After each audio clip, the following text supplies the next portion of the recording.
የአዶናይ ቲክቶክ አካዳሚ በታላቅ ድምቀት ተመረቀ።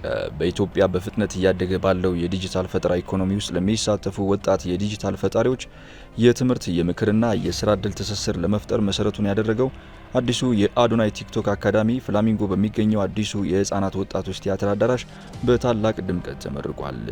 ዛሬ ምሽት 12 ሰዓት ላይ የጀመረው ይህ የምርቃት ፕሮግራም በተቋሙ መስራች ባለቤት የሆነው አዶናይ ስለ ተቋሙ መሰራረትና ዓላማ በዕለቱ በተገኙ ታዳሚያንና የክብር እንግዶች ማብራሪያ የሰጠ ሲሆን የብዙ ወጣቶችን እምቅ ችሎታና ፈጠራ የሥራ ዘመኑ የሶሻል ሚዲያ ማርኬት በመጠቀም ለራሳቸው ብሎም ለሀገራቸው ጠቃሚ አሻራቸውን ለማስቀመጥ ለማበርከት የሚረዳቸው መሆኑና ራሳቸውንም እንዲያገኙ የሚረዳቸውም ነው ተብሏል።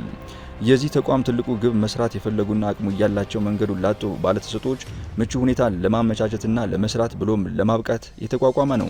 ይህንን ተቋም ለመቀላቀልም በኦፊሻል አዶናይ ቲክቶክ ቻናል ላይ ገብተው በሚገኘው ሊንክ መሰረት መመዝገብ የሚችሉ ሲሆን አዲስ አበባ ከሆኑም ለስልጠናው ምቹ እንደሚሆንላቸው የተቋሙ መስራች የሆነው አዶናይ ገልጿል።